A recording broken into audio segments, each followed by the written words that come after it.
démarre. Alors, bonjour à tous et aussi aux ceux de Zoom. Merci donc d'être venus, d'assister. Alors, je vais maintenant faire le Sioum de Maseret Shabbat. On a étudié avec Sylvain et Eric, les Mishnah. Alors, c'est une Gemara qui est vraiment formidable. On l'avait déjà faite avec Sylvain il y a longtemps. On avait fait le Sioum pour Papy, pour les Shloshim de Papy.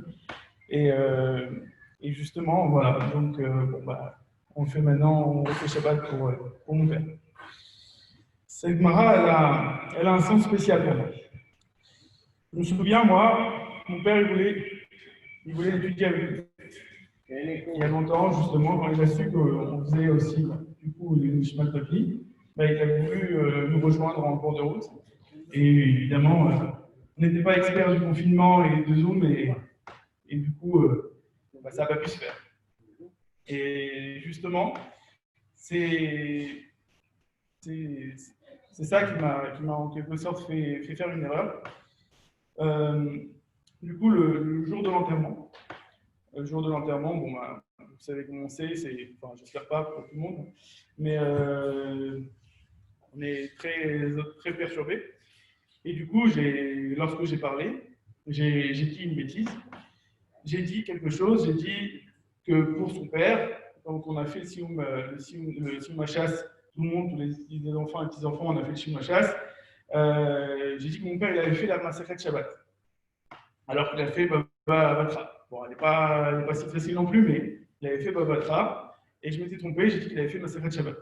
Et je sais qu'on dit qu'il faut dire que des choses vraies le jour quand on fait un espèce, parce que justement, c'est plus une accusation en quelque sorte qu'un joueur qu'un srout qu'on donne à la personne. Donc, du coup, moi, ça m'a pas mal perturbé, ça m'a fait réfléchir un petit peu. Ce que j'ai dit, voilà, bon, c'est pas très grave, mais voilà, ça perturbe un petit peu. Du coup, j'ai pas mal réfléchi. Voilà un petit peu une petite explication, quelque chose qu'on peut dire de ça. Voilà. Qu'est-ce que le Gan Eden? C'est quoi le Gan Eden? C'est quoi le Guénin? On en parle pas mal. Il y a beaucoup d'explications. Et il y en a une qu'on m'avait dit il y a longtemps, qui m'avait beaucoup plu. C'est qu'en fait, le Gan Eden et le Guénam, c'est la même chose. C'est la même chose. C'est-à-dire quoi, c'est la même chose? En fait, qu'est-ce qu'on fait là-haut, là-bas? Eh bien, on étudie la Torah, tout simplement. On étudie la Torah. Et celui qui a appris pendant sa vie d'ici à aimer les mitzvot, à aimer la Torah, eh bien, du coup, ça sera un kiff pour lui. Ça sera vraiment quelque chose qu'il va adorer. Et du coup, ça sera le Gan Eden. Et celui qui ne l'a pas appris, celui qui n'a pas aimé la Torah, celui qui ne s'est pas attaché aux mitzvot, eh bien, du coup, pour lui, ça sera une souffrance. Et pire que ça, il va voir les autres, du coup, profiter, adorer la Torah. Il va voir les autres en train de kiffer, en train d'étudier, et lui, il va dire, mais moi, qu'est-ce que je ressens? Moi, je ressens rien du tout. Donc, du coup, ça va être une souffrance encore pire. Retenez bien ça, parce qu'on va en discuter plus tard. Du coup, on en voit d'ailleurs, donc, cette histoire, bon, c'est une opinion parmi d'autres, hein, mais cette histoire, on en voit en quelque sorte la preuve, enfin, une preuve partielle, dans la Gemara Brachot. On voit que Shmuel, il cherche à parler à son père, la voix de Shmuel, il s'occupait des orphelins, de l'argent des orphelins, et du coup, quand il est décédé, il a perdu l'argent. Ça nous rappelle quelques petits trucs, mais avec le mot de passe, mais bon. Du coup, il cherchait l'argent et il ne trouvait pas l'argent, et il commençait à y avoir des rumeurs comme quoi il avait pris l'argent.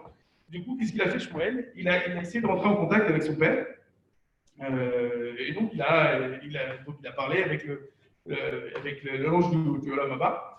Et bon, on voit dans cette histoire, on voit toute une histoire là-bas qui va parler des contacts entre les morts, les vivants, etc. Et on voit quelque chose. Alors, malheureusement, je ne me souviens plus trop, je n'ai pas trouvé. Il y avait un rab qui était exclu de la yeshiva d'en haut.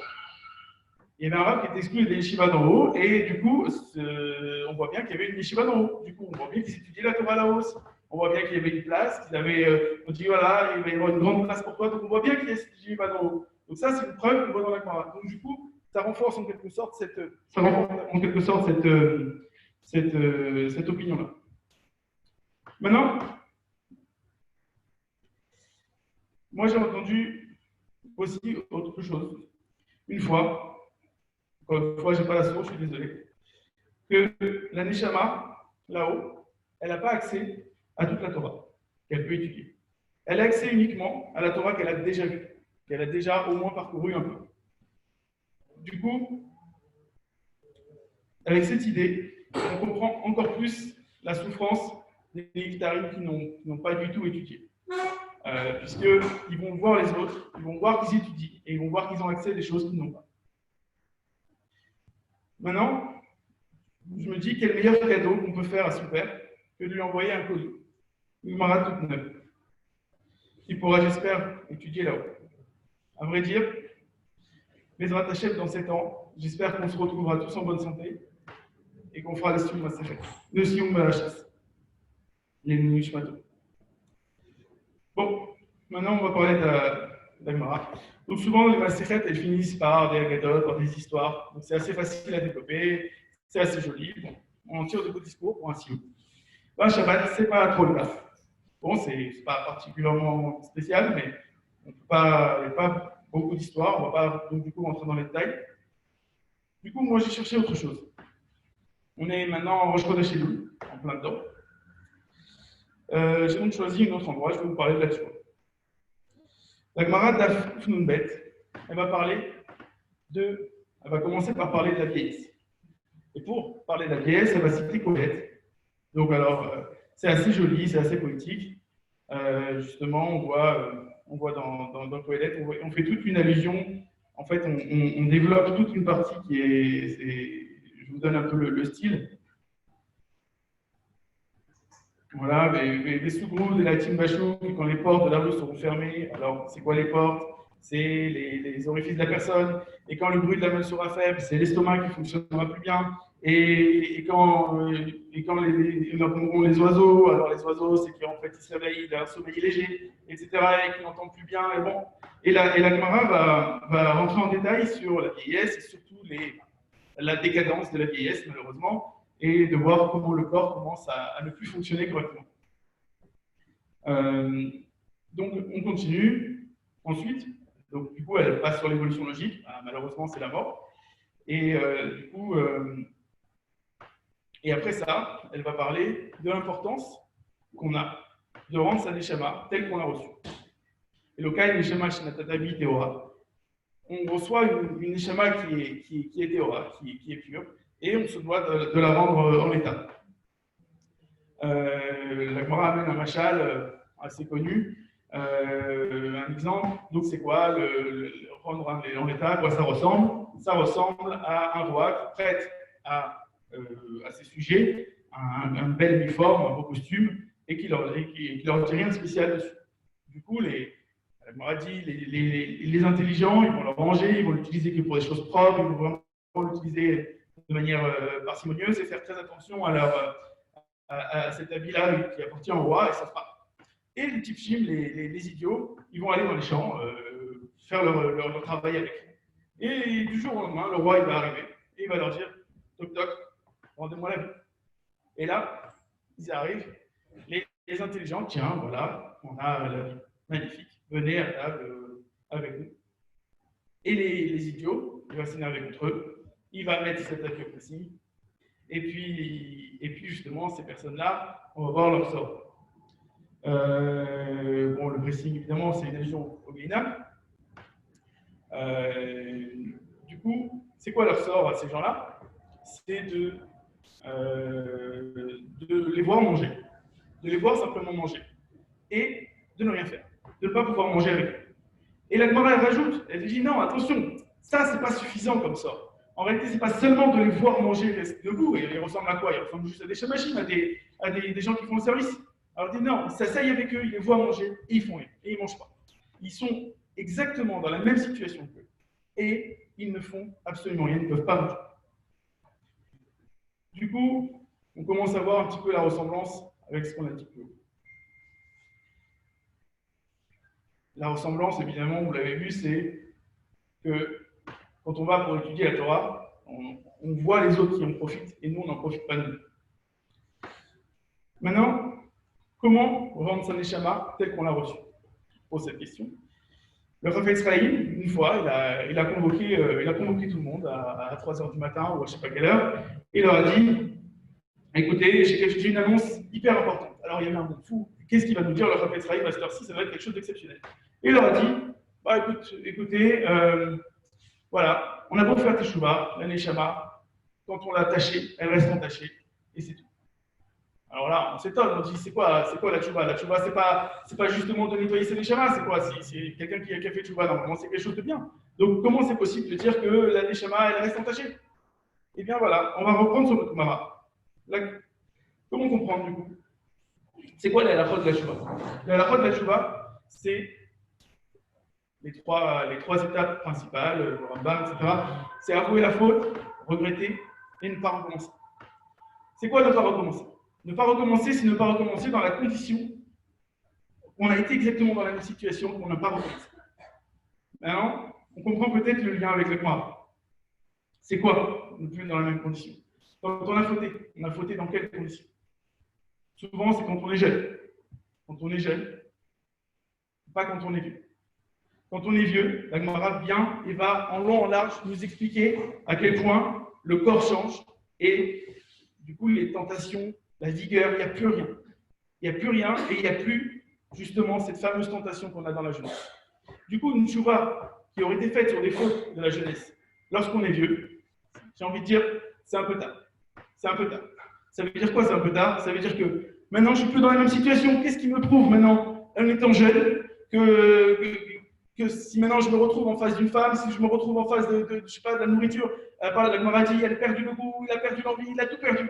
Qu'est-ce qu'il lui reste? Du coup, c'est facile. C'est facile maintenant de faire, tu vois, tu n'as plus aucune tentation. Alors, du coup, oui, il a raison, le Pesraï. La Neshama, il reste entachée. Et il remonte avec un défaut. Et on a vu qu'est-ce qui se passe pour la personne qui remonte avec un défaut. À ça, j'ajouterais, le Pierre Cavod nous dit, désolé, je ne reprends pas exactement les mots, fais tu vois un jour avant ta mort. Fais tu vois un jour avant ta mort. Et comme tu ne connais pas le jour de ta mort, fais tu vois tous les jours. C'est quoi cette phrase? Cette phrase, c'est pour bien nous montrer que non seulement on doit faire tchouva, mais aussi qu'on ne connaît pas le jour de notre mort. Le décès de mon père, il doit tous nous servir d'exemple. Personne ne s'attendait à son départ. On ne sait même pas de quoi il est parti. Et il est parti au Rosh Chodesh. On va maintenant dimanche commencer les slichot. Et mon père, il nous demandait toujours, t'as été au slichot? Combien de fois t'as été au slichot?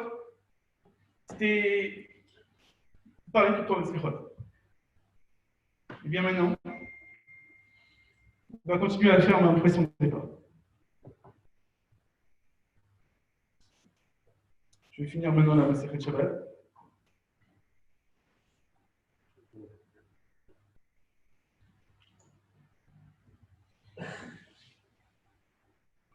Je voulais juste ajouter avant. Voilà, on a passé un an. On a bientôt fini notre deuil. Notre deuil physique au monde. Mais, comme beaucoup malheureusement le savent, ce deuil nous change. Il nous change énormément. Il nous change, évidemment, on doit aller à la synagogue, on doit faire plein de choses, mais chaque chose, chaque action qu'on fait, on pense au ciel. On se dit à quelqu'un là-haut, peut-être les mérites que je donne, et ça donne à quelqu'un, et forcément ça nous rapproche. Alors, voilà, j'adresse ce message aussi aux jeunes, et surtout aux jeunes. N'attendez pas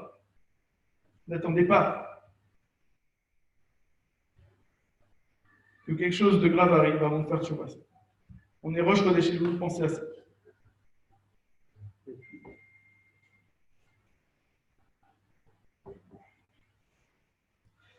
La fin de la Gemara, donc la Mishnah, la dernière Mishnah, elle parle de sujets un peu divers, notamment de la Hafarat Nedarim, le Atarat Nedarim, et puis des histoires de est-ce qu'on a le droit de mesurer, pas mesurer, mesurer pour la Touma, pour voir plein de choses, je ne vais pas rentrer dans les détails.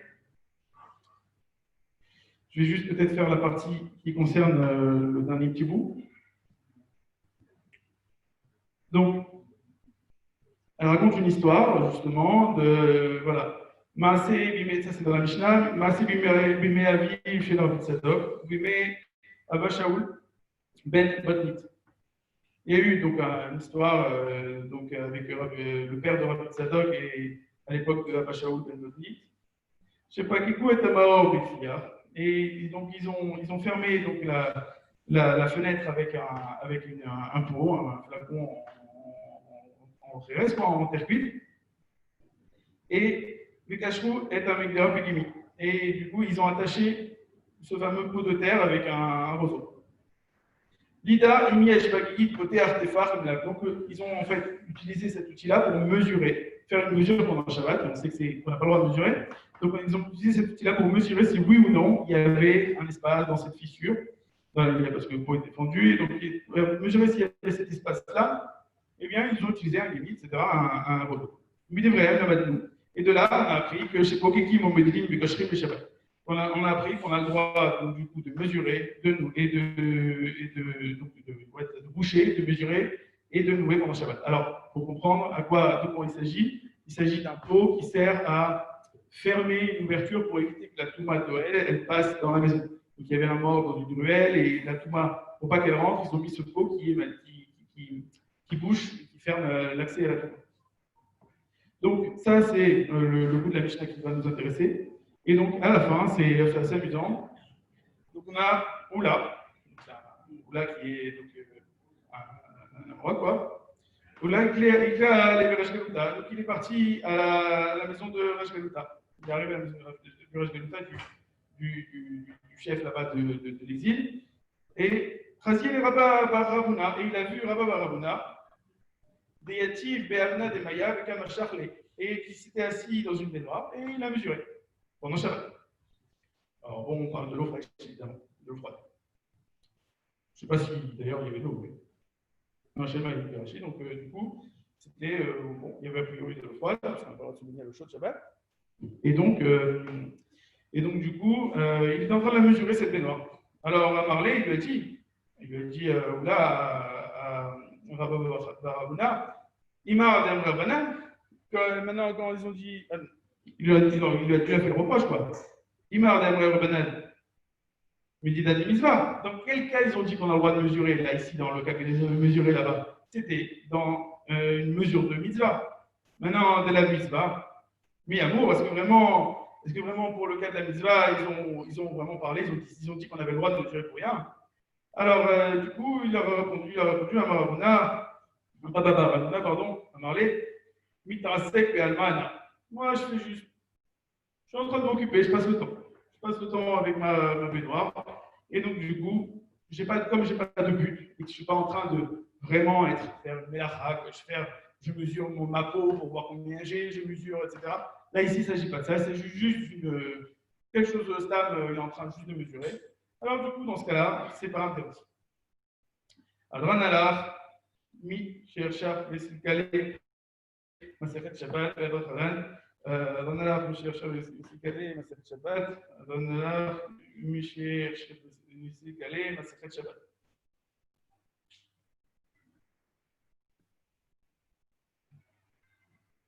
Bonjour. 18.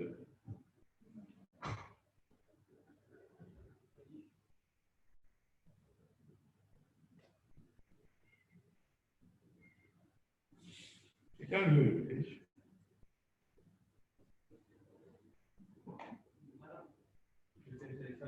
Non.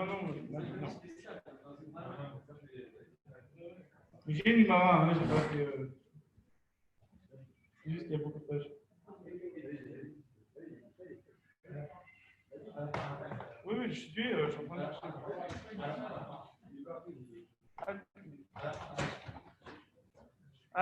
Normalement, ce qu'on a dit, c'est quand je faisais le Kaddish, à la fin, on fait.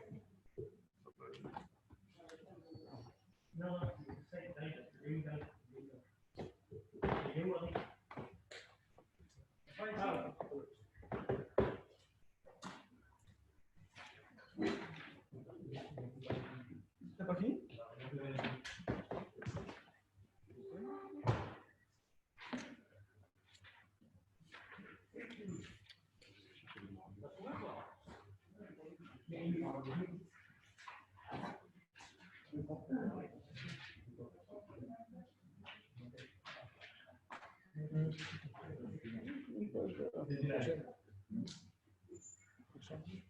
Je pensais qu'il y avait le Gedish là, la suite.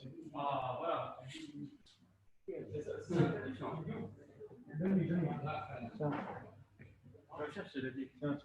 Tiens. Là. En bas. Bon.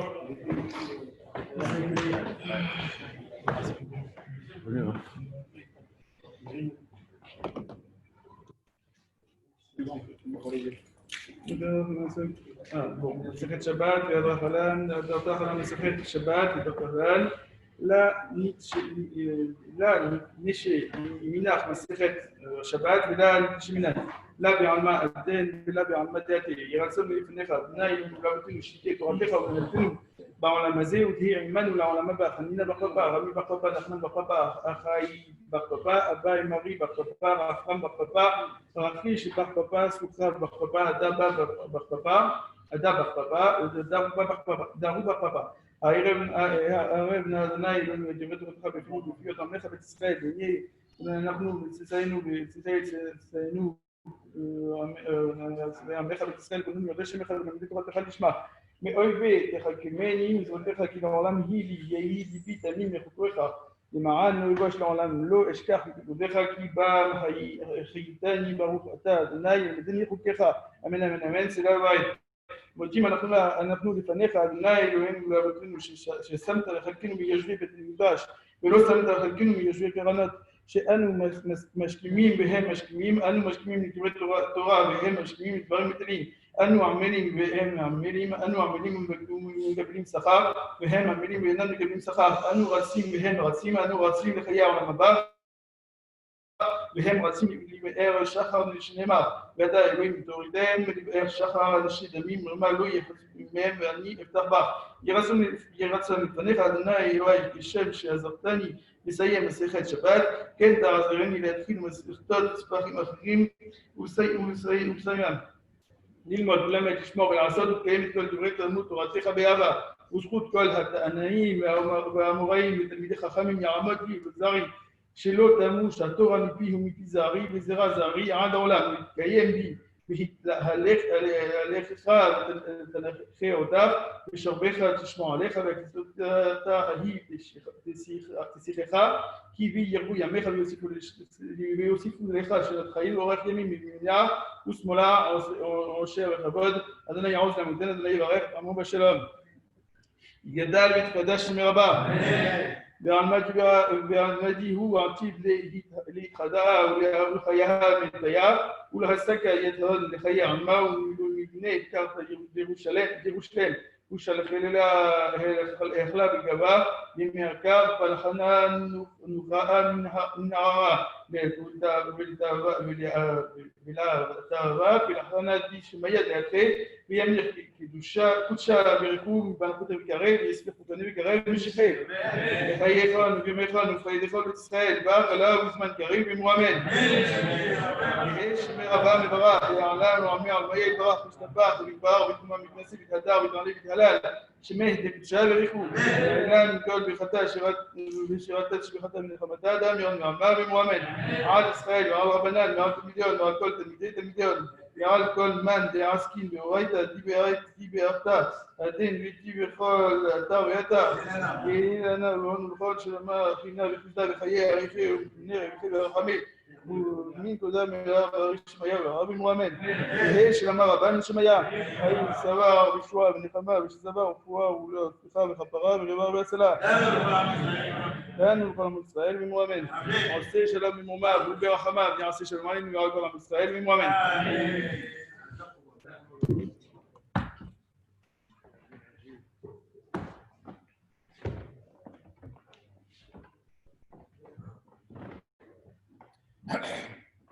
Bonsoir à tous. La paracha de cette semaine commence donc le Shoftim par Psukim qui je trouve qu'ils ont un rapport avec mon père. Lo tate mishpat le taker panim le tikar shochad qui a shochad yavaf elenech hachamim v'isalel direi sadikim. צדק, צדק, תרדוף למען תחיה וירשת את הארץ אשר ידעתנה אליך לזנך, על פי התורה אשר יורוך ועל משפט אשר יאמרו לך, תעשה לא יאסור לדין דבר אשר יגידו לך אם נשנוד. Donc, ne fais pas fléchir le droit, n'aie pas d'égard à la personne et n'accepte point de présent corrupteur, car la corruption aveugle les yeux des sages et fausse la parole des justes. C'est la justice seule que tu dois rechercher si tu veux te maintenir en possession du pays que l'Éternel, ton Dieu, te destine. Selon la doctrine qu'ils t'enseigneront, selon la règle qu'ils t'indiqueront, tu procéderas, ne t'écarte pas de ce qu'ils t'auront dit, ni à droite ni à gauche. Où l'on peut voir donc une des principales qualités de mon père, qui était sa droiture.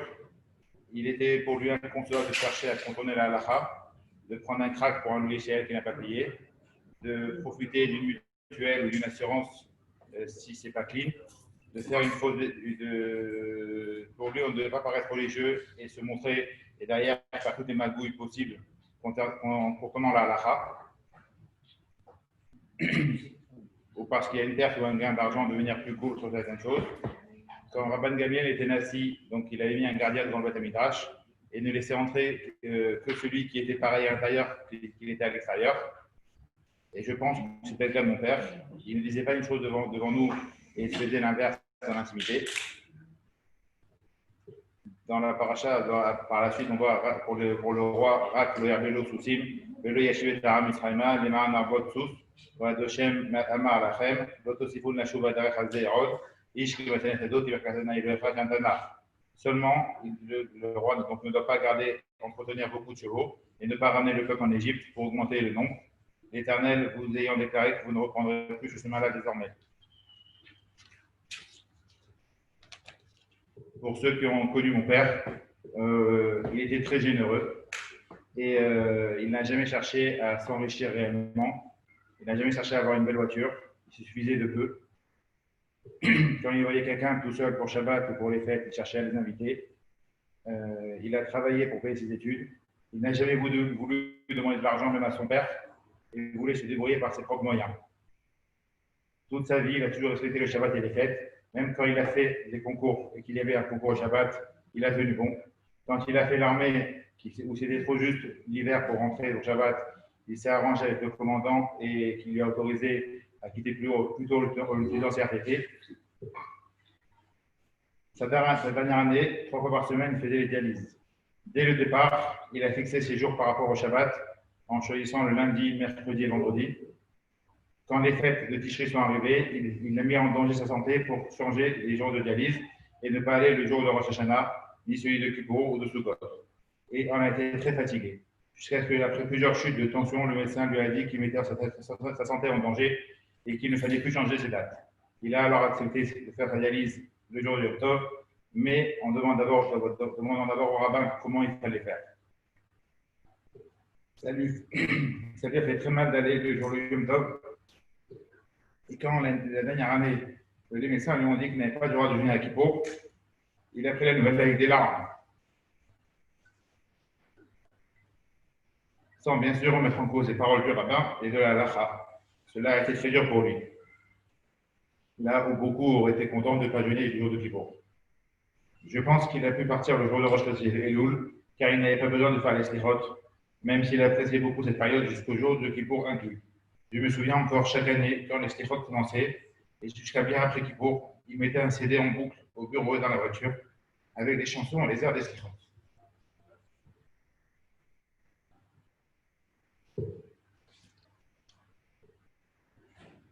Il a profité des moments de dialyse quand il était à l'hôpital pour étudier et pour écouter des cours pendant les dialyses. Il a su transmettre à ses enfants son amour de la Torah et des mitzvot, le respect du Shabbat. Il a fait tout ce qu'il a pu pour faire la fila et le kaddish pour son frère au début et puis après pour sa mère et enfin pour son père. Cette année, c'était à notre tour à mon frère et à moi de le faire pour lui. Et je me permets de parler au nom de mon frère pour dire que nous avons tout fait pour ne pas rater le Kaddish. Ce qui n'était pas facile cette année. En hiver, par rapport au travail, avec Mintrat, il est très tôt. Et il faut quitter les clients, tout quitter plus tôt. Ensuite, on a eu le confinement avec la fermeture des synagogues, les attestations qu'il fallait que l'on ait sur nous-mêmes pour sortir le Shabbat. Mais on a tenu bon. Et j'espère que d'en haut, il est très fier de nous.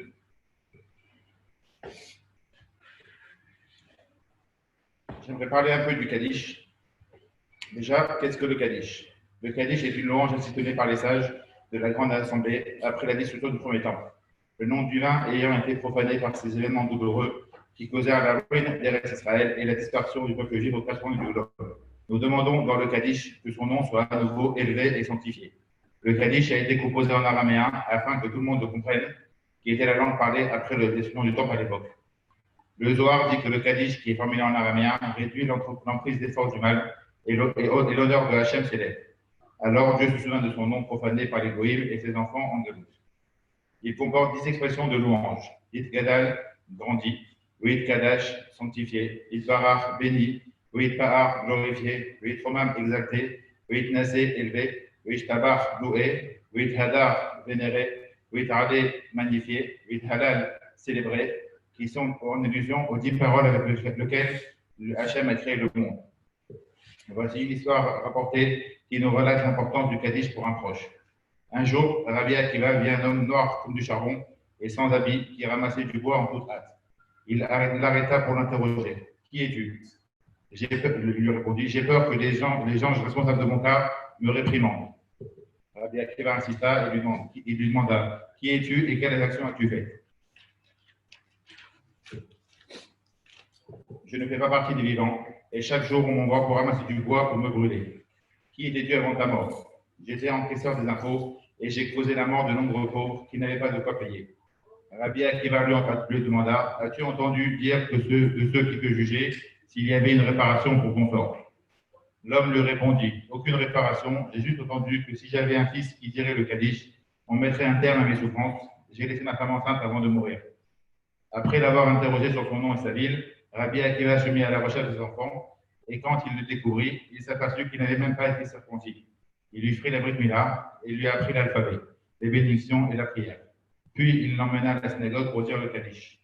La nuit suivante, cet homme apparut en rêve à Rabbi Akiva pour lui annoncer que l'on avait délivré de ses souffrances. On a coutume de réciter le Kaddish 13 fois par jour, en dehors des Kaddishim rajoutés après Al-Mishaber par certaines communautés, afin de rappeler les 13 attributs de miséricorde que l'on fait dans les Tachanounim. Comment doit-on répondre au Kaddish? Les fidèles qui entendent le Kaddish sont tenus de répondre avec soumission et ferveur, car nos sages nous dévoilent dans le Talmud, Shabbat, page 119, que celui qui répond au Kaddish de toutes ses forces a un mérite immense qui lui ouvre les portes du Galilée. Et même s'il était décrété sur lui 70 ans de souffrance et de mauvais décrets, il peut ainsi les annuler. Les Rishonim expliquent que de toutes ses forces veut dire avec toute la kavana, la ferveur, en pensant que l'on souhaite vivement que le nom d'Hachem soit béni et glorifié à tout jamais. De plus, on élèvera légèrement la voix pour répondre Jémé Rabba. Ceci est aussi la signification de toutes ses forces. Cependant, on n'élèvera pas plus haut que celui qui dit le Kaddish. Le Chida conseille à celui qui, suite à un cas de force majeure, n'a pas pu prier avec Minyan pendant un ou plusieurs jours, comme beaucoup cette année avec le confinement, devrait, dans la mesure du possible, écouter le Kaddish et l'Akdusha dans d'autres offices afin de répondre à toutes les parties manquées. La gravité de parler pendant le Kaddish, il est rapporté également que celui qui discute pendant le Kaddish et n'y répond pas, son âme sera repoussée de la place qu'il aurait pu occuper durant 40 jours. Le Sefer Hasidim affirme aussi que c'est une grande faute de parler pendant le Kaddish et raconte l'histoire d'un homme très pieux qui se dévoila après sa mort à un proche avec un visage verdâtre. Lorsque le proche lui demanda la raison, il lui répondit « De mon vivant, je ne n'attachais pas d'importance à 3000 autres concernant la parole. Je me taisais pas au moment où l'on disait le Vaïfoulou Hashemaïm de vendredi soir, lors de la bénédiction qui suit l'office de vendredi soir et pendant le Kaddish. » Dans la Mishnah, il racontait aussi qu'un jour, Ravuna rencontra Eliyahu Hanavi, accompagné de milliers de chameaux qui portaient les souffrances et les punitions provenant de la couleur et de la fureur de la chaîne. Lorsqu'il le questionna pour d'Odyssée à tête de souffrance, il lui répondit que c'était ceux qui parlaient pendant le Kaddish. C'est pourquoi il faut écouter attentivement le Kaddish afin que l'on sache sur quoi on répond Amen. Même réfléchir à des durées Torah pendant le Kaddish est interdit. À plus forte raison, plier son talit ou manger ses filles. On ne s'assoit pas pendant le Kaddish. La coutume séfarade qui se fonde sur les écrits du Harizal est de répondre Amen Yeh Shemer Rabba jusqu'à Ameran Derama, soit en tout 28 mots, alors que les Ashkenazim répondent jusqu'à Deolam ou l'Emner Amaya, soit 28 lettres. J'espère que, comme dit le Passouk, Qui Hachem Elokechem Aolachem Ilachem Lachem, Im Oivechem Eloshia Etchem. Car c'est l'Éternel, votre Dieu, qui marche avec vous afin de combattre pour vous contre vos ennemis et de vous procurer la victoire. Que Hachem nous délivre enfin, que son nom soit glorifié, comme nous le demandons dans le Kaddish, et qu'il nous envoie le Mashiach. Amen.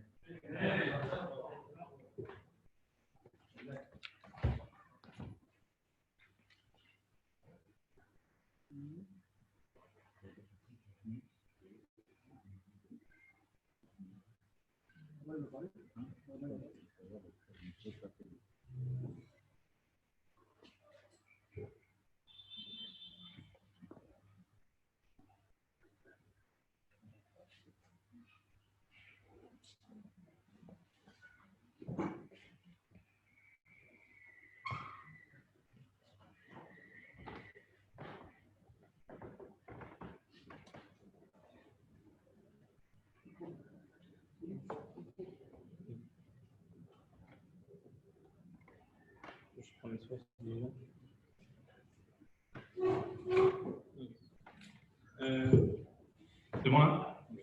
Donc, je pourrais pas vraiment. Moi aussi, je voulais parler justement de la droiture, parce que je sais que c'est la qualité de mon beau-père qui est revenu à la fois pendant les 7 jours, à la fois pendant le Soshim, à la fois même maintenant, et qui est revenu finalement tout au long de l'année. À chaque fois qu'on entendait des histoires de lui, c'est la droiture qui revenait. Mais je ne pourrais pas avoir des exemples comme vous, parce que je ne l'ai pas assez connu. Donc finalement, ce que je me suis dit, c'est que j'allais voir par rapport au jour d'aujourd'hui, à savoir le fait qu'on est Rosh Chodesh Elul et le fait que ça va tomber par un Shoftim, pour essayer de faire un doctorat justement sur la droiture qui va pouvoir nous accompagner tout le long du mois de Elul et jusqu'à Rosh Hashanah. Alors ici, j'ai vu dans le Aderet Eliyahu, c'est un livre écrit par le Ben Ishraï. Je retrouve juste. Donc dans le Aderet Eliyahu, qui parle sur la Parashat Shoftim, il dit pourquoi est-ce que la Parashat Shoftim est placée ici? Pourquoi est-ce qu'elle vient juste après qu'on ait parlé dans la partie précédente de la fête de Sukkot et des fêtes et de tout ce qu'on va apporter à Yerushalayim? Je lis juste quelques zukim. Voilà, Shalosh Pamim Bashana, Yera Kol Zechoret Ben Adonai Elohecha B'Makom, Asher Yifchar B'Chag HaMasot, B'Chag HaShavot, B'Chag HaSukkot, Elo Yera Et Peni Adonai Rekam, Ish Ki Matnef Edo, Ki Regarde Adonai Elohecha, Shanat Anar. Ça c'est la fin de la paracha de la semaine dernière. Et maintenant on arrive sur Shoftim et Shoterim, on mettra des juges et des officiers dans les villes, à nos portes, dans les villes. Quel rapport, pourquoi on change de sujet comme ça? Et le Eliyahu, il répond une chose incroyable. Il dit qu'en fait, justement, d'ailleurs, pour moi, c'était comme un petit clin d'œil parce que les Mishnayot que j'ai dû faire cette année, c'était des Mishnayot qui sont issus du Seder Zraïm. Et le Seder Zraïm, c'est tout ce qui va concerner la terre d'Israël, donc le Maaser Sheni, les Bikurim, toutes les offrandes qu'on amenait à Yerushalayim, qu'on a récoltées de notre terre, qu'on a amené à Yerushalayim pour les consommer là-bas. Ou pour les donner au Beit HaMikdash. Et là, c'est un peu comme un clin d'œil, puisque finalement, la paracha de la semaine dernière, elle parle de ça, elle parle de, voilà, 3 fois dans l'année, on viendra, donc pour les fêtes, mais entre autres, aussi pour apporter les Bikurim, pour apporter le Maaser Sheni, pour apporter au Kohanim et au Temple tout ce qu'on devait leur apporter. Et ça finit par Ish Kematnet Yado, Kilertet Adonai Elohecha Shanat Anar. Donc chacun, en fonction de ce qu'Hachem lui a donné, il viendra, il amènera au Beit HaMikdash. Et le Eliyahu, il nous dit attention, à partir du moment où il va falloir amener chacun ce qu'il a reçu, il va falloir faire des calculs parce qu'il ne faut pas qu'il y ait de magouille. Donc, c'est important d'avoir des chaufferettes et des chauffetim et des chaufferim dans chacun des villages pour que justement ce Maaser Sheni qu'on va apporter, ces bikurim, etc., qu'il n'y ait pas d'ambiguïté de se dire ah non, mais ça tu l'as pris dans mon champ ou ça c'est à moi, ça c'est à lui. Qu'il n'y ait pas de problème.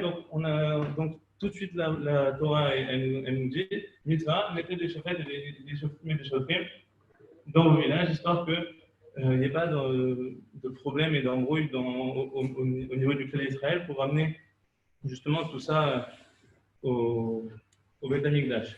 Et ça continue comme ça, il continue la dernière vidéo, il dit, Et il y a une autre question qu'on pose, c'est que pourquoi on marque Shoftim et Shoftim Titan Lecha au singulier, alors qu'on dit qu'il faut mettre des juges et des officiers pour tout le peuple apparemment, c'est pas juste pour une personne qu'on met les chaufettes et les Shoftim et les Shoftim.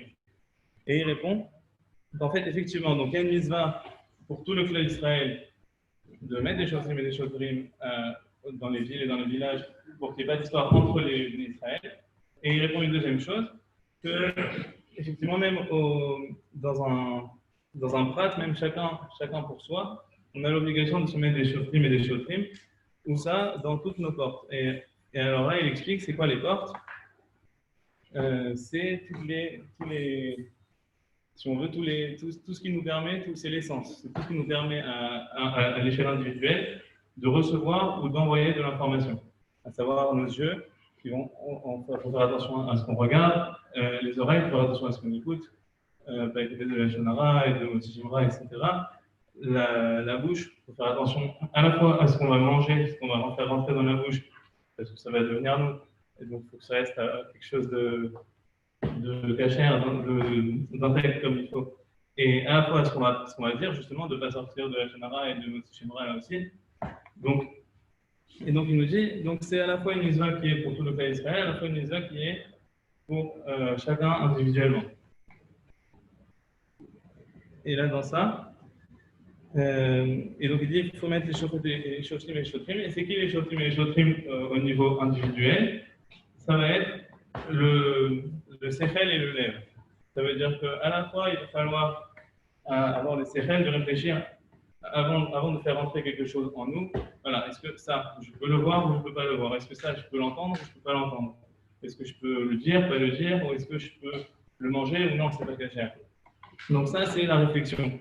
Et une fois qu'on a la réflexion de se dire si oui ou non on peut faire ce qu'on a décidé de faire, alors là, il faut, si c'est non, il faut donc le lève, si on veut la volonté, d'habitude on dit que le lève, c'est bon, c'est l'état à vote, etc. Mais là, il faut justement contrôler ce lève et faire en sorte que on puisse avoir le ratson et la volonté de ne pas flancher, si on veut. D'ailleurs, c'est intéressant, il y a le Sfat aussi qui rapporte qu'une ségoula pour ça, une ségoula qu'on retrouve justement dans le passouk, une ségoula pour mettre des shoftim et des shoftim sur nous-mêmes, c'est de mettre les tefilines tous les jours. Pourquoi? Parce que dans le passouk, je le relis en entier, shoftim ve'shoterim, titen lecha bechol she'arecha, asher Adonai Elohecha noten lecha lishvatecha, ve'shoftenu et ha'am mishpat tzedek. Il y a 7 chines. Et il dit que dans les tefilines, sur la tête, sur la roche, il y a 2 chines à droite et à gauche, un qui a 3 branches, un qui a 4 branches. Et en fait, ça fait en tout 7 branches. Et ces 7 branches-là, elles représentent le gardien de nos portes du visage, justement. Et que les tefilines du Yad, cette fois-ci, c'est les tefilines attachées, un peu comme il dit Rashi, quand Rashi explique Shoftim et Shoterim, il dit alors Shoftim, c'est Dayanim, Aposkim et Tadin, et Shoterim, Rodinat Ha'am Achar Mizvatan, Shemakin et Shoftim, Dimkabel Mirtsua, Hachekabel Alav, et Din Shofet. Donc d'abord, il y a les Shoftim qui vont donner le din, ensuite il y a les Shotrim qui vont venir et qui vont taper le peuple jusqu'à ce qu'ils écoutent ce qu'ils ont dit les juges. Et là, c'est pareil, donc il utilise le terme Rashi de Retsua, et on utilise le même terme pour les tefilines, la Retsua du tefilin, c'est le fil avec lequel on va s'attacher le bras. Et donc là, pareil, donc, les tefilines sont une bonne ségoula de se mettre à la fois des shoftim et des shotrim sur nous-mêmes d'un point de vue particulier, pratique. Et je vais juste finir sur ça, justement. Donc moi, je veux revenir sur la droiture de mon beau-père.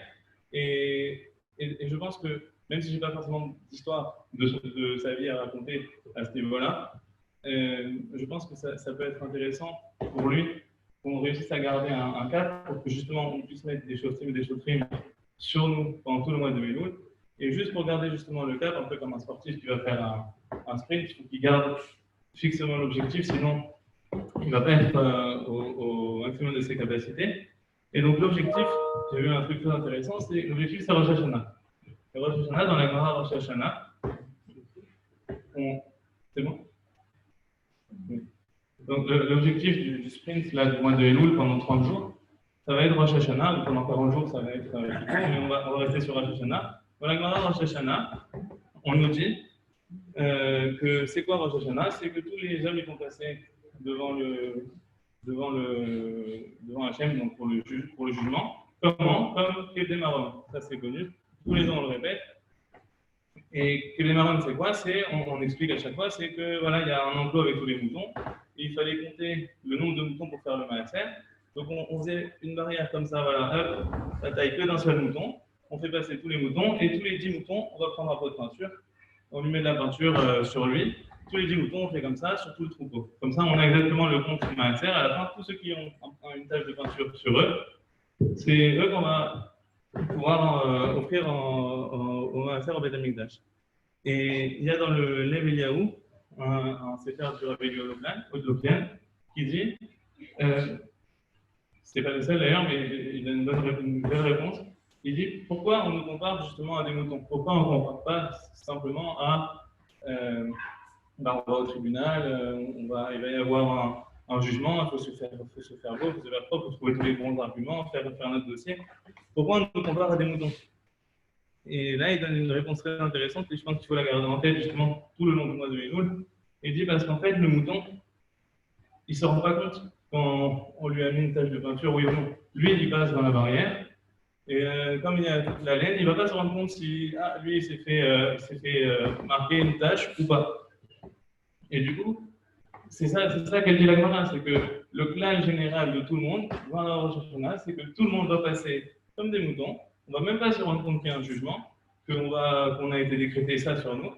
On ne va pas se rendre compte, on va faire comme si de rien, on va faire le chilote, etc. On va faire ce qu'il faut, mais on ne va pas se rendre compte réellement de ce qui a été décrété pour nous. Et donc, ce qu'il nous dit, pour donner l'exemple, il nous dit, imaginez 2 secondes, si le mouton, il sait, il a une conscience de savoir qu'il a été teinté de rouge, pour dire que voilà, lui, il va aller, on va l'emmener au Beth Amikdash, Shrita, ou alors on va le donner au Kohen pour qu'il puisse manger. Qu'est-ce qu'il va se dire, le mouton, si jamais il avait cette conscience-là? Il court le plus vite possible jusqu'à la rivière, il fait un bain pour enlever la trace. Et ça, c'est justement cette force-là qu'on peut avoir nous, justement, parce qu'il faut prendre conscience de ça. Il ne faut pas rester des moutons et se dire j'ai rien passé, j'ai rien senti. Non, il va y avoir un dîn dans un peu plus, dans un mois. Et donc, il faut justement avoir l'intelligence et le recul de se dire voilà ce que j'ai fait, voilà ce que j'ai pas fait, et justement en suivant le conseil du Ben Ishraï, au final, de mettre les shoftim et shoterim sur faire attention à ce qu'on va écouter. On va écouter le chauffard, on va écouter les stéphanotes, ou alors on va écouter encore les musiques de vacances. Qu'est-ce qu'on va voir? Si on garde ce conseil-là, qu'on puisse, Bezrat Hashem, passer justement tout ce mois de Elul et s'améliorer non-stop jusqu'à Rosh Hashanah. Et si je peux me permettre de rajouter un petit truc, parce que je n'ai pas pu donner des exemples de la vie de mon beau-père, mais je sais qu'il aimait bien les petits trucs qui sortent un peu de l'ordinaire. Là, c'est on va dire un Torah plus ou moins classique. Alors, je vais donner une petite réponse si on peut.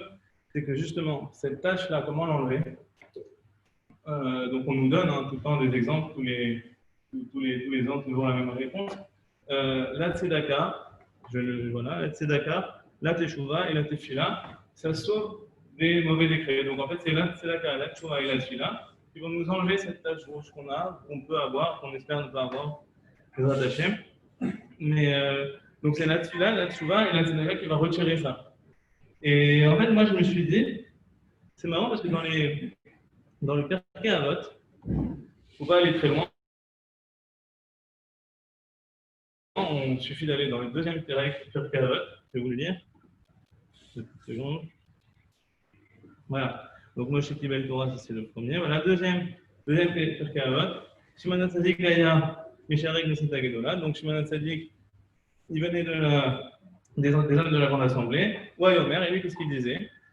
Al-Shalosh Dvarim Ha'olam Omed, sur 3 choses, le monde tient, à la Torah, à la Avoda et à la Gemilut Chasadim. Donc, sur la Torah, sur la Avoda et sur la Gemilut Chasadim. On sait que les Pirkei Avot, c'est quelque chose qu'il faut faire avant de recevoir la Torah. On dit ça pour Shavuot, parce que les Shavuot, justement, c'est du bon sens. Avant d'avoir la Torah, déjà, et du bon sens. Et c'est quoi le bon sens là ici qui nous est donné? C'est que sur 3 choses, le monde dit tiens, sur la Torah, sur la Avoda et sur la Gemilut Chasadim, et là, ça m'a fait tilt. Je me suis dit, finalement, c'est ça qu'on nous dit. Finalement, c'est ça qu'on nous dit, que ça sauve des mauvais décrets. Parce qu'on te dit Torah, Avoda, Gemilut Chasadim, et de l'autre côté, on dit Tshuva, Tefila, Tzedaka. La Torah, c'est la Tshuva, parce que quand on étudie la Torah, on veut s'améliorer. Donc, du coup, on fait Teshuvah forcément. La Avoda, c'est quoi? C'est la Tefila. Ça, on le sait. Donc, la Avoda, on n'a plus le Beth Amikdash, maintenant la Avoda, c'est la Tefila. Et la Gemilut Chasadim, qu'est-ce que c'est? C'est la Tzedaka. C'est la Tzedaka. En fait, il y a un fait le rapport entre j'ai sauvé le monde et je me suis sauvé moi. Et c'est là qu'on a, donc, dans la Mishnah Sanhedrin, le Perek Dalet Mishnah He en plein milieu. La Mishnah Sanhedrin, je l'ai aussi ici. Une petite seconde. Je finirai sur ça.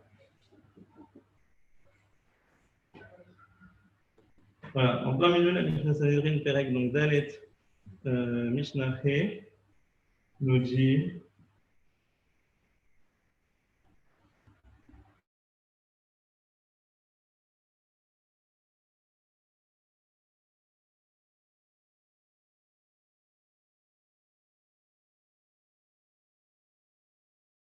Les règles d'Israël, donc là-bas c'est Sanhedrin, donc les jugements, le mishpat, etc. Que tout celui qui va retirer une seule âme de Israël, sur lui on dit, la Torah elle dit sur lui, c'est quoi la gravité de son action, il a tué un juif, c'est comme s'il a tué un monde entier. Pourquoi? Un juif c'est un monde. Donc du coup en fait tout ce qu'on nous dit tous les ans, de dire que Tzedaka, Tfila et Tchouva, ça sauve de ce din-là qu'on pourrait éventuellement avoir.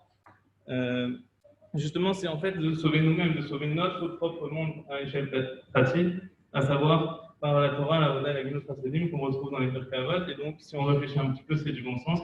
Et j'espère que voilà, les Nishmat qu'on va faire, ça puisse nous suivre ce message pour tout le mois de Elul et pour arriver au fait de Rosh Hashanah, pas comme tous les ans, mais qu'on puisse être réellement Bessimcha et serein, pas parce qu'on ne fait pas attention ou parce qu'on pense être clean, mais parce que justement, voilà, on a réussi à mettre les shoftim et soterim et qu'on est resté droit tout le long du mois d'Elul. Amen.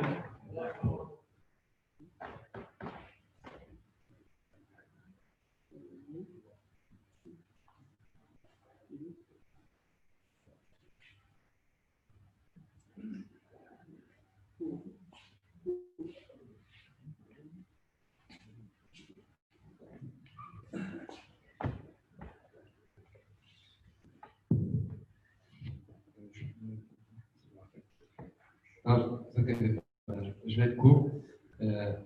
En tout cas, voilà, si on avait un doute sur la grandeur de Daniel, de mon oncle, je pense qu'après tous les rapports à le CEO et tout ce qu'on a entendu, on devrait bien en avoir.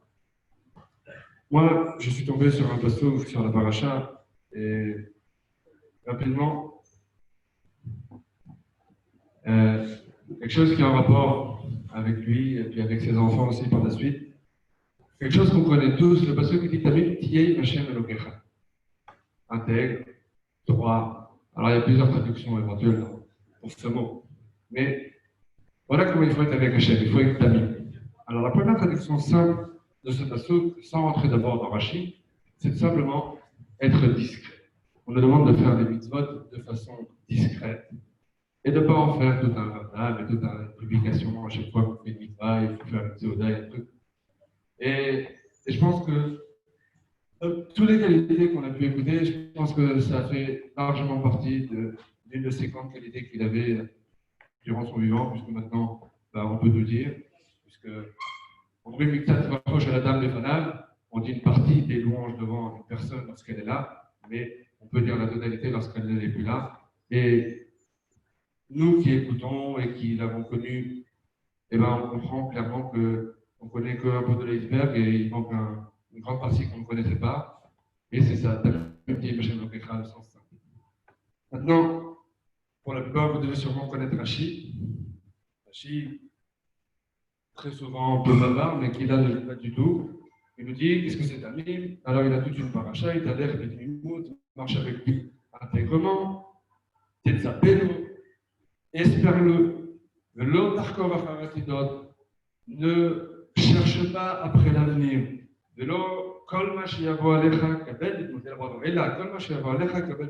Mais tout ce qui vient sur toi, accepte de façon intègre, simple, sans te poser de questions. Et alors tu seras avec lui dans sa part.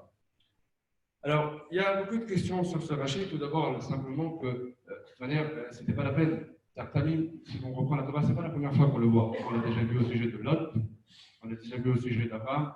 Ouais, il a dit tout à l'heure que son avis est Tamim. Et donc, en fait, apparemment, ça veut dire que Rachid nous dit ici clairement que le pshat, il est différent des autres fois. Mais ce qu'on remarque aussi en réalité, c'est que Rachid essaie de faire le rapport avec ce que la Torah nous parle avant.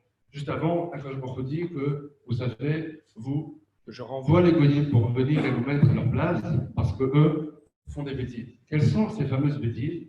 Alors, on nous cite quelques interdits que nous, on n'a pas le droit de faire, qui sont faire l'idolâtrie, demander Ov et Idéoli, d'accord, et tous ces Avodazara et tous ces morts, etc., et faire pour chercher l'avenir. Et Akadosh Baruch Hu dit, vous n'avez pas le droit. Vous devez avoir confiance en Akadosh Baruch Hu, et vous devez accepter, vivre avec les événements, les rendre meilleurs, les rendre bien, mais pas chercher à savoir qu'est-ce qui va se passer. Et comme on parlait il y a une semaine ou deux avec Daniel, en réalité, aujourd'hui, cette maladie, toute cette période, toute cette chose, on a une seule chose, je pense, de le cas, c'est que même si on cherche, on ne trouve pas de réponse. Et quand un jour, Cédric, il avait été voir avec Léchi, il lui a demandé qu'est-ce qu'on fait? Est-ce qu'on fait comme ça? Est-ce qu'on fait comme ça? Il lui a dit, je ne sais pas. Il dit, mais on me pose des questions, comment? Il dit, écoute, sache que l'épreuve de cette génération, c'est de ne pas savoir.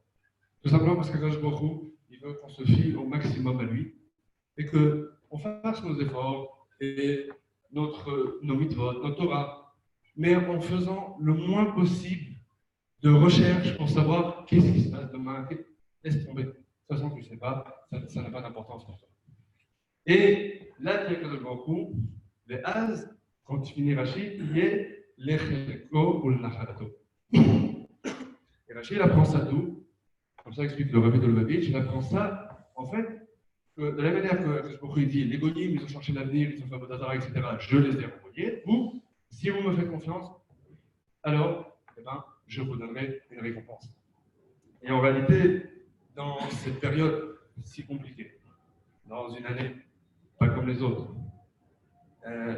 c'est clair que, voilà, pour faire le Kaddish, pour faire les mitzvot, pour se réunir, c'était compliqué. Et tout ça, vous avez dû faire beaucoup d'efforts, vous avez dû faire beaucoup de choses, et prendre sur vous, pas trop se poser des questions. Et ça, c'est le sens qu'on donne à Tamim qui est Machem Elokecha, c'est le sens qu'Akadosh Baruch Hu, il nous dit, faites le maximum, soyez intègres, soyez avec moi, et c'est Bezrat Hashem, on espère que de là, on sera assis le Nachalato, le Chelko, ça veut dire qu'on verra que des brachot, Bezrat Hashem pour toute la famille, Bezrat Hashem qui soit militio cher pour vous, et que de là-haut, il vous guide encore mieux que ce qui vous guidait peut-être avant, on ne sait pas. Mais en tous les cas, Chazak, pour tous les mérites que vous lui donnez, pour tout ce que vous faites, parce que Bra Mezake et Abba, comme dit la Gemara, c'est-à-dire que le fils peut donner du mérite au père, et vous le faites au combien largement comme il se faut, alors continuez et soyez forts, et Akadosh Baruch Hu sans aucun doute qui sera avec vous, nous, les amis.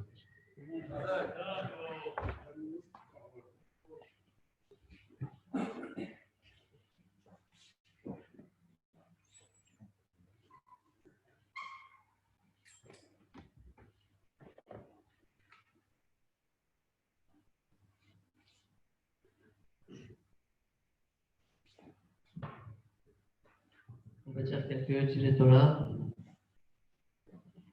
Juste des petites remarques sur ce qui a été dit juste avant.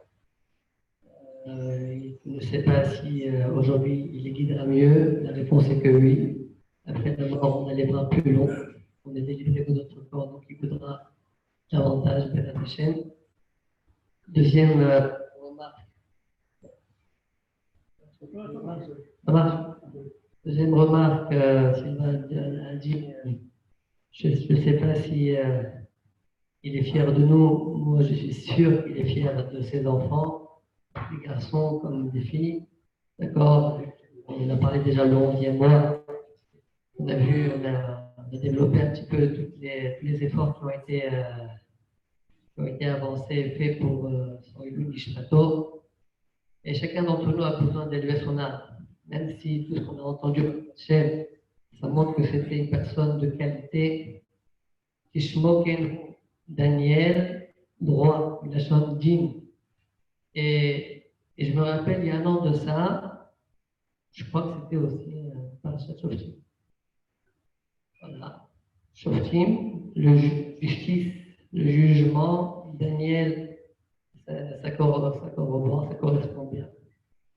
Et il avait rapporté Sylvain les premiers psukim, Lotate Mishpat, Lotate Panim, Lotita Shohat, Yashohat, eh bien, c'était quelqu'un de droit qui ne voulait pas, voilà, il ne voulait pas. Daniel, il y a un chidouche du Hita qui est rapporté qui dit que Remez Nehman, il dit quand quelqu'un il prend du shohad, qu'est-ce qui vient après? Quand quelqu'un prend du shohad, un pot de vin, on l'a payé, qu'est-ce qui vient après? Qu'est-ce qui s'ensuit? Regarde après le mot shohad, les lettres shohad. Qu'est-ce qu'il y a écrit juste après? Après la lettre shin, il y a la lettre ta. Après la lettre he, il y a la lettre te. Après la lettre dalet, il y a la lettre he. C'est-à-dire, on obtient le mot tate. Tate, c'est pas tate, papa, papi, en yiddish. Tate, ça veut dire pencher. Après le shohad, qu'est-ce qui vient? Le dîne est penché. Le dîne n'est plus droit. Le dîne n'est plus droit. Tout à l'heure, le gendre a cité le Sefer Lev Eliyahu. Je voudrais vous rapporter un petit sipo sur ce Sefer-là que j'ai vu aujourd'hui, hier. Lev Eliyahu, de Rav Eliyahu Lopian, c'est un livre très connu, beaucoup utilisé par les Baalei Moussa. Lui-même, c'est un grand Baal Moussa. Mais ce n'est pas lui qui l'a écrit, ce Sefer-là. C'est qu'il a écrit son Talmid, un de ses Talmidim, Rav Shalom Shabadron, vous avez sûrement déjà entendu son nom. Mais quand est-ce qu'il a écrit ce livre-là? Rav Shalom Shabadron, quand est-ce qu'il a écrit? Alors, Rav Shalom Shabadron, lui-même, il a écrit des Sfarim, mais il a aussi édité un Sefer de son grand-père, Da'at Torah. Et pour ça, il fallait qu'il ramasse des fonds. Donc, comme il était à l'Yeshiva tout le temps, le meilleur moment, c'est ce qu'on appelle le Ben Azmanim. Ben Azmanim, c'est le moment où on peut prendre un peu de temps pour soi, ou pour faire des choses qu'on ne peut pas les faire au moment où on est à la Yeshiva. Alors, après Pessah, il avait décidé de voyager aux États-Unis pour aller ramasser de l'argent. Il avait une adresse bien précise, une personne qu'il connaissait. Il n'y avait pas les mêmes moyens qu'aujourd'hui. Alors, tu es là, tu n'es pas là, j'arrive pas. Ouais, c'était pas aussi simple, on va dire. Il y avait, mais c'était pas aussi simple. Bon, comme les rabbinim à l'époque, avant de voyager, ils prennent une bracha de chez le Rav. Alors, il est parti voir Rav Yechezkel Evinstein. Lui, il habitait à Bnei Brak. Donc, il est parti avec sa femme, la valise prête, il a pris le billet d'avion pour aller aux États-Unis après Pessah. Il reste une semaine avant la fin du Zman, à peu près. Il est parti voir Rav Yechezkel Evinstein. Il lui dit, Rav Yechezkel lui dit, dis-moi, pourquoi tu n'es pas venu à la Brit Mila de ton petit-fils il y a quelques jours? Il lui a dit, écoute, j'avais mal au pied, j'étais alité. Il dit, tu as mal au pied et maintenant tu es aux États-Unis?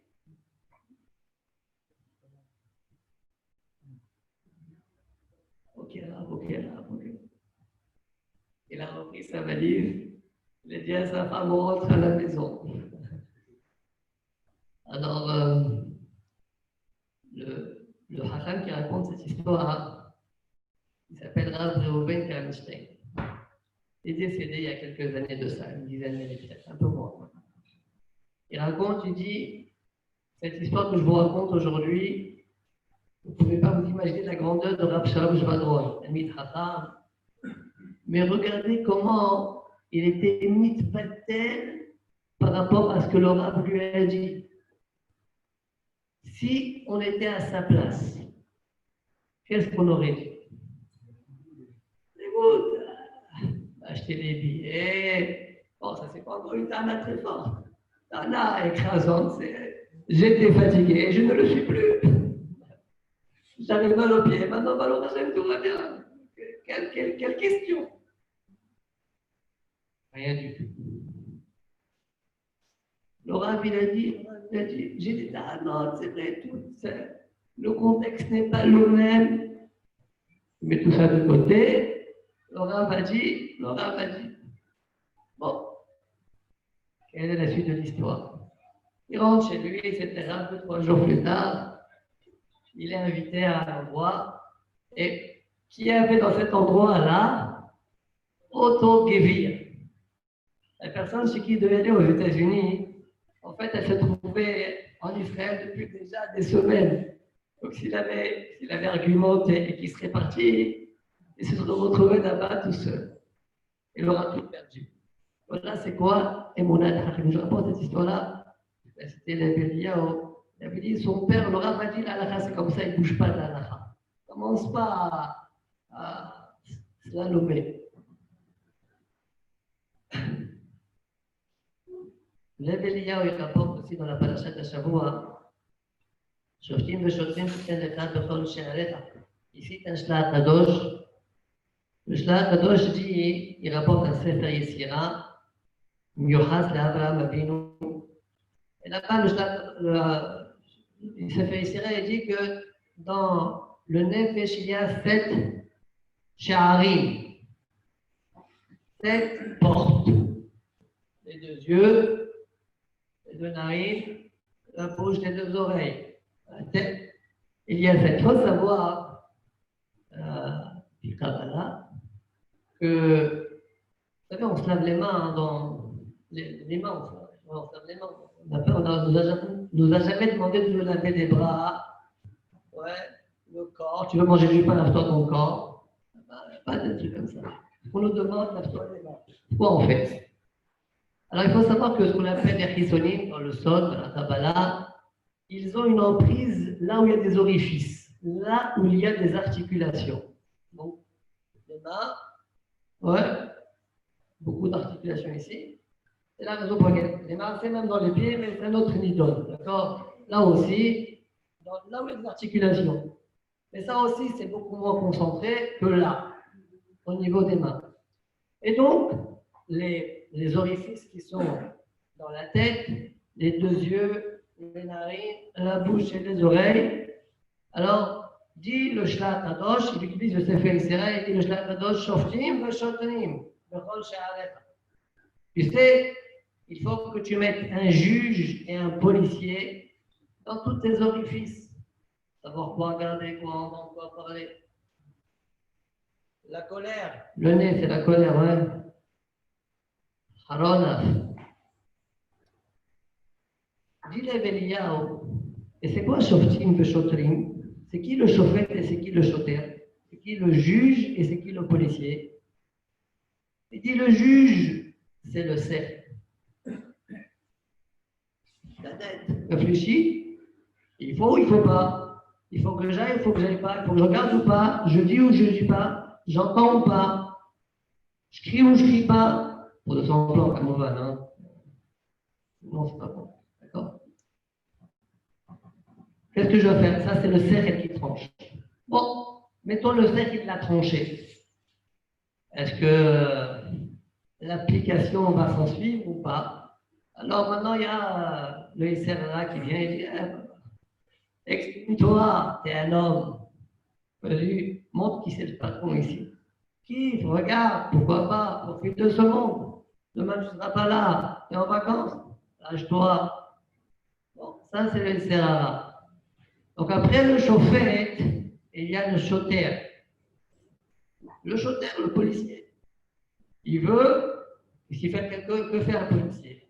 Parce que le juge a dit, il va faire en sorte qu'on l'applique. C'est ça le but du policier, n'est-ce pas?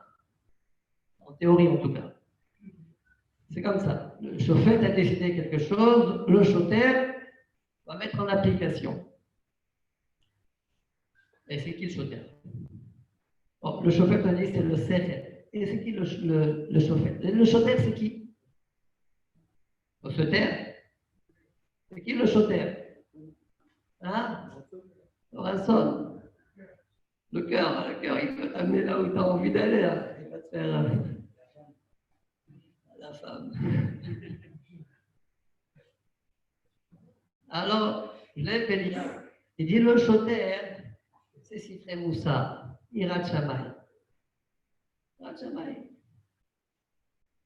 Avant, pour un peu donner du, comment dire, du piment, dans le pasouk lui-même qu'on est en train de voir, Shoftim v'shoftim titenecha b'chol sha'arecha asher Hashem elokecha notenecha. Sha'arecha asher Hashem notenecha.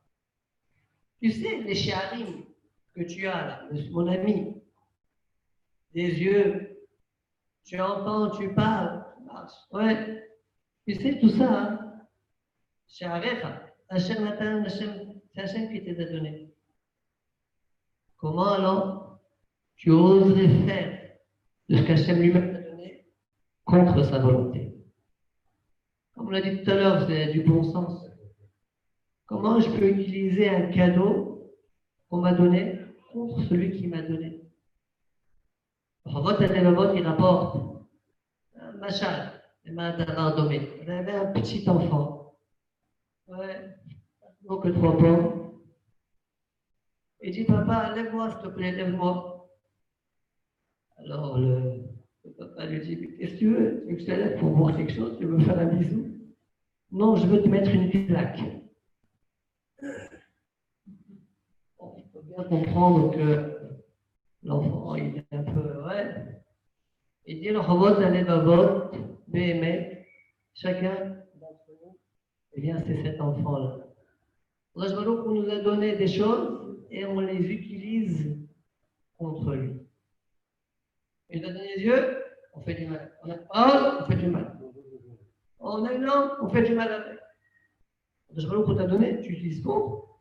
Où est ton bon sens? Ça, c'est le chauffeur. Et le chauffeur, réfléchissez à ce qu'on est en train de dire maintenant. Tu veux appliquer ce que le chauffeur dit, ce que le chauffeur a dit, eh bien, réfléchis. Qui te donne toute ta vie? À quoi on doit réfléchir? Puis avant de se raconter, je finirai par ça. Yehuda Betema Omer Ewe Az Kanamer Vechal Kanesh. C'est quoi Az Kanamer? Soit insolent, comme le guépard, léopard. Abusez le latin comme vous voulez. Az. Vous êtes Az. Le Rama, dans le premier siman du Shulchan Aruch Haïm, il dit oui, n'aie pas honte d'agir pour Akadosh Baruch Hu, même si les autres se moquent de toi. Et l'effronterie pour ça. N'aie pas honte. Mais la glagim, laissez de côté. Et n'aie pas honte. Alors, Farshim pose la question, on demande, mais je ne comprends pas, n'aie pas honte. Mais j'ai honte. N'aie pas honte. Dis-moi, c'est naturel, mais j'ai honte. Comment tu me demandes des choses qui sont contre mon être même? J'ai honte, voilà, il me regarde, j'ai honte de faire ça.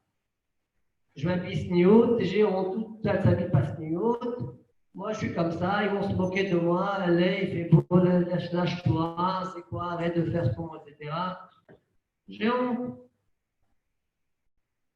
Pour répondre à cette question, un petit machin extraordinaire, il y avait un jour un homme, 3 heures du matin, comme beaucoup, ça arrive aujourd'hui à Paris avec cette chaleur-là, il n'arrive pas à dormir. Ils ouvrent la fenêtre, ils dans le balcon, ils prennent un peu l'air. Bon, notre ami, il a pris de l'air, et qu'est-ce qu'il voit?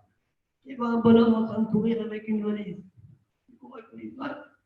Qu'est-ce qu'il fait celui-là? Et soudainement, il ouvre une poubelle et il jette la valise, il referme la poubelle et il continue sa route. Qu'est-ce qu'il a jeté? Qu'est-ce qu'il a fait? 30 secondes plus tard, il voit des policiers. Attrapez-le, attrapez-le. Bon. Il le recherchait. Tout le monde est parti et maintenant lui, il s'interroge. Mais qu'est-ce qu'il a jeté? Alors il ouvre la poubelle. Comment c'était ça alors? C'était ça.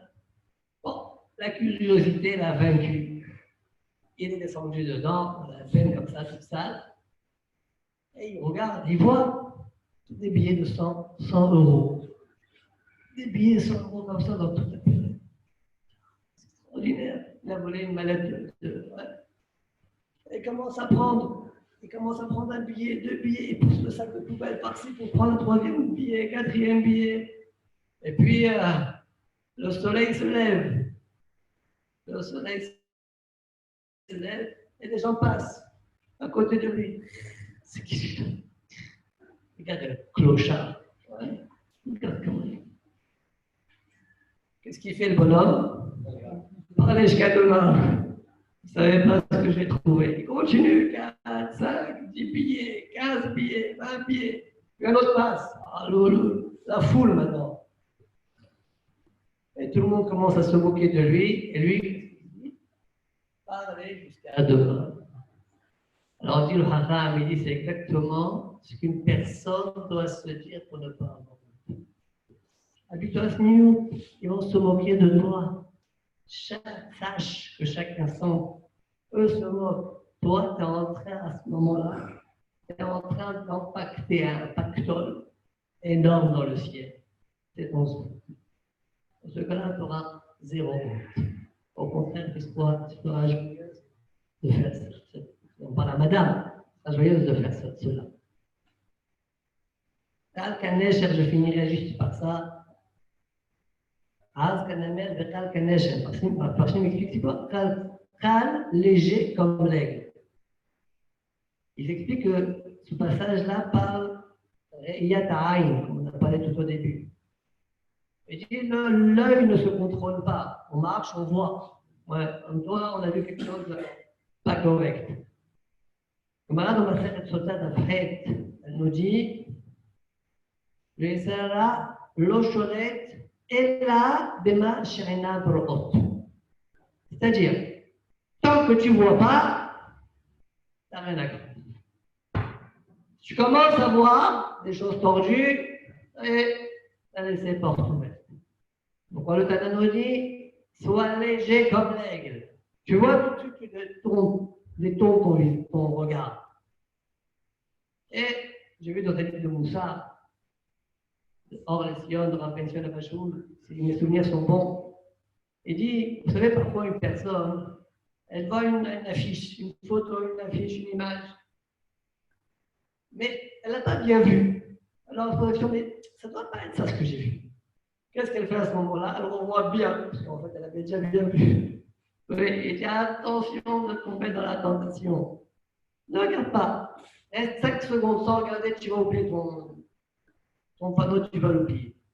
C'est ça, la Kavana du Tana, quand il a dit Kal Kaneshet. Az Kanamer, de Kal Kaneshet. Et la somme que Daniel décédé le premier jour des Slichot, le premier jour du mois de Elul. Le mois de Elul, c'est le moment où on commence à faire un Heshbon Nefesh. Alors, il y a la somme que les directeurs qu'on a dit sur la Elul n'est plus que ça. Pour que ça soit toujours un route perpétuel et éternel, chaque petite avancée qu'on fait à travers les 18 dollars qu'on a dit aujourd'hui, eh bien lui, il aura un salaire bien attaché. Et ça sera bien attaché à une éducation éternelle. Amen.